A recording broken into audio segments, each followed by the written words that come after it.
ତେବେ ଦର୍ଶକ ବନ୍ଧୁ ବିଶ୍ୱକପ୍ ଜିତିଲା ଭାରତୀୟ ଯୁବ ଦଳ, ରଚିଲେ ଇତିହାସ, 100 ରନ୍ରେ ଧୂଳି ଚାଟିଲା ଇଂଲଣ୍ଡ। ତେବେ ହଁ ଦର୍ଶକ ବନ୍ଧୁ, ହରାରେର ମଇଦାନରେ ଭାରତ ଐତିହାସିକ ସଫଳତା ହାସଲ କରିଛି।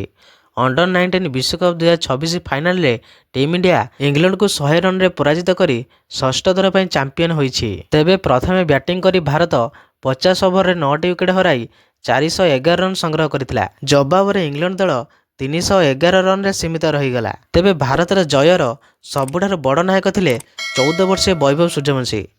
ଫାଇନାଲରେ ସେ 80 ବଲ୍ରେ 175 ରନ୍ କରି ବିସ୍ଫୋରକ ପାରି ଖେଳିଥିଲେ। ବାମହସ୍ତୀ ବ୍ୟାଟ୍ସମ୍ୟାନ୍ ବୈଭବ ତାଙ୍କ ପାରିରେ 15ଟି ଛକା ଓ 15ଟି ଚୌକା ମାରି ଇଂଲଣ୍ଡର ବୋଲରମାନଙ୍କୁ ନିରନ୍ତର କରିଦେଇଥିଲେ। ଅନ୍ୟପଟେ ଭାରତୀୟ ଅଧିନାୟକ ଆୟୁଷ ମାହାତ୍ରେ ମଧ୍ୟ 51 ବଲ୍ରେ 53 ରନ୍ କରି ଦଳକୁ ମଜବୁତ କରିଥିଲେ। ତେବେ ଭାରତୀୟ ଅଧିନାୟକ ଆୟୁଷ ମାହାତ୍ରେ ଟସ୍ ଜିତି ପ୍ରଥମେ ବ୍ୟାଟିଂ କରିବା ନିଷ୍ପତ୍ତି ନେଇଥିଲେ। ହରାରେ ପିଚ୍କୁ ଦେଖି ନିଆଯାଇଥିବା ଏହି ନିଷ୍ପତ୍ତି ସଠିକ୍ ସାବ୍ୟସ୍ତ ହୋଇଥିଲା। ଯଦିଓ ଭାରତ ପ୍ରଥମ ୱିକେଟ୍ ଶୀଘ୍ର ହରାଇ ଏରନ୍ ଜର୍ଜ 11 ବଲ୍ରେ 9 ରନ୍ କରି ଆଉଟ୍ ହୋଇଥିଲେ, କିନ୍ତୁ ପରେ ଆୟୁଷ ମାହାତ୍ରେ ଓ ବୈଭବ ସୂର୍ଯ୍ୟବଂଶୀ ଇଂଲଣ୍ଡ ବୋଲରମାନଙ୍କ ଉପରେ ଭୟଙ୍କର ଆକ୍ରମଣ କରିଥିଲେ।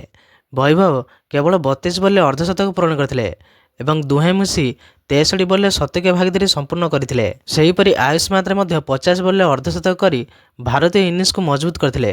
ଏତିକି ବେଳେ ବୈଭବ ସୂର୍ଯ୍ୟବଂଶୀ ଇତିହାସ ରଚିଥିଲେ।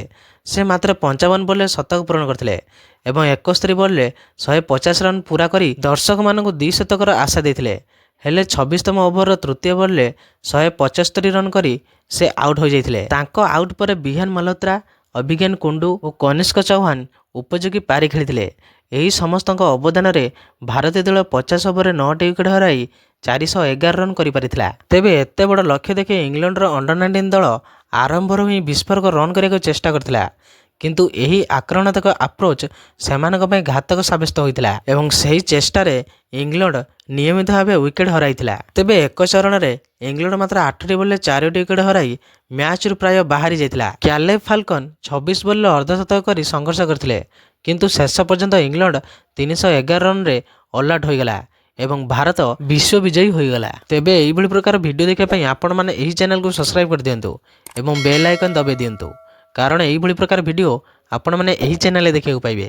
ତେବେ ରହିଲି, ଜୟ ଶ୍ରୀରାମ, ଜୟ ଜଗନ୍ନାଥ ସ୍ୱାମୀ।